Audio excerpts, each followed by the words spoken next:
Hi, everybody. It's that time again. It's time for Story Time with Nonna. And I've got a huge book filled with great stories from the 20th century. It's called 20th Century Children's Book Treasury. And I'm just really excited about it because there's some great stories in here that I haven't read to you. So I am dying to get started, and I hope you will enjoy this first story that I picked out by Dr. Seuss. It's called The Sneetches. And it's written and illustrated by Dr. Seuss. I'm sure you've heard of Dr. Seuss, one of my favorites.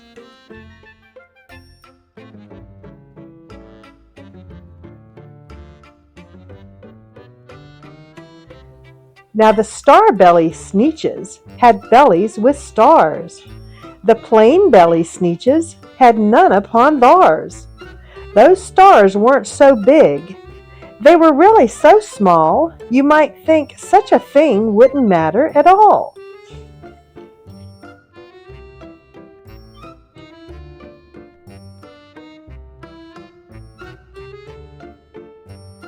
But because they had stars, all the star-belly Sneetches would brag, "We're the best kind of Sneetch on the beaches." When their snoots in the air, they would sniff and they'd snort. We didn't have nothing to do with the plain belly sort. And whenever they met some, when they were out walking, they'd hike right on past them without even talking. When the star-belly children went out to play ball, could a plain belly get in the game? Not at all. You only could play if your bellies had stars, and the plain belly children had none upon theirs. When the star-belly Sneetches had Frankfurter roasts or picnics or parties or marshmallow toasts, they never invited the plain-belly Sneetches. They left them out in the cold, in the dark, on the beaches. They kept them away, never let them come near, and that's how they treated them year after year. Well, that's not very nice, is it?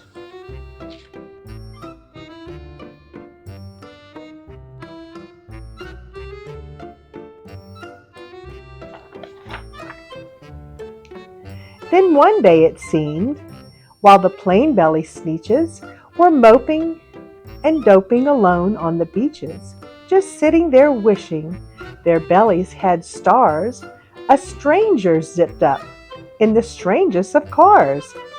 "My friends," he announced in a voice clear and keen, "my name is Sylvester McMonkey McBean, and I've heard of your troubles. I've heard you're unhappy, but I can fix that. I'm the fix-it-up chappie. I've come here to help you. I know what you need, and my prices are low, and I work at great speed, and my work is 100% guaranteed."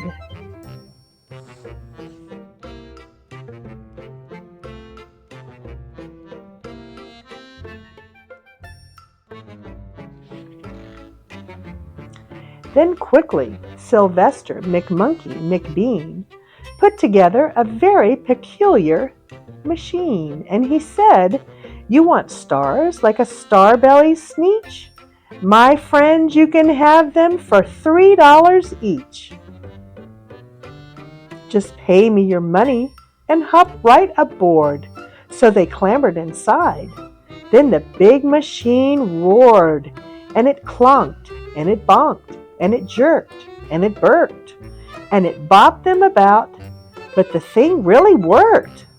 When the plain-belly Sneetches popped out, they had stars. They actually did. They had stars upon theirs.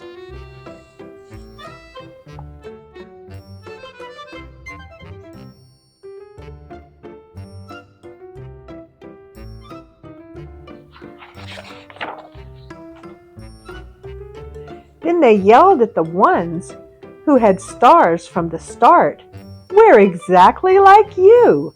You can't tell us apart. We're all just the same now, you snooty old smarties. And now we can go to your Frankfurter parties." Good grief, groaned the ones who had stars at the first. We're still the best Sneetches, and they are the worst. But now, how in the world will we know? They all frowned. If which kind is what, or the other way round. Then up came McBean with a very sly wink. So you don't know who's who? That is perfectly true. But come with me, friends. Do you know what I'll do?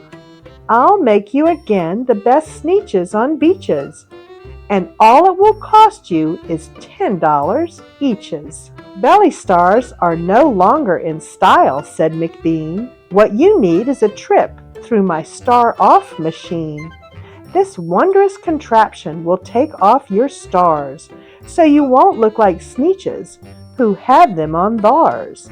And that handy machine, working very precisely, removed all the stars from their tummies quite nicely.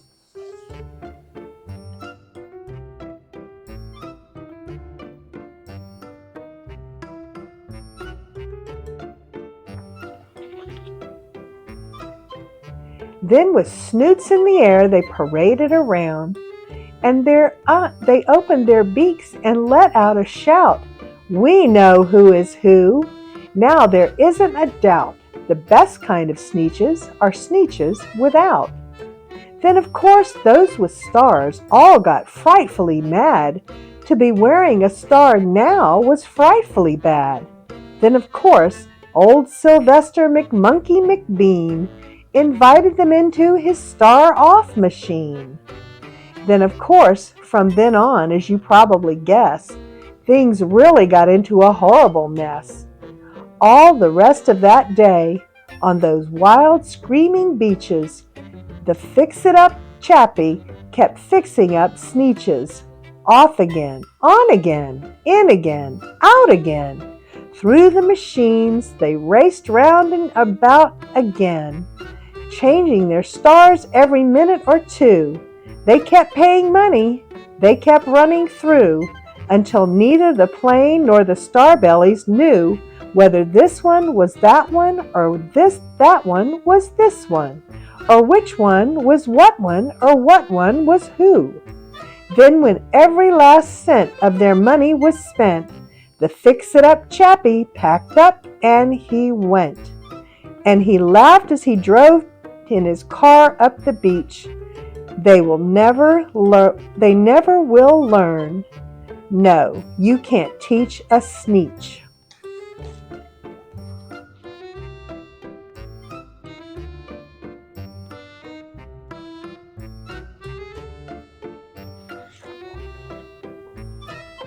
But McBean was quite wrong. I'm quite happy to say that the Sneetches got really quite smart on that day. And no kind of Sneetch is the best on the beaches. That day all the Sneetches forgot about stars, and whether they had one, not upon theirs.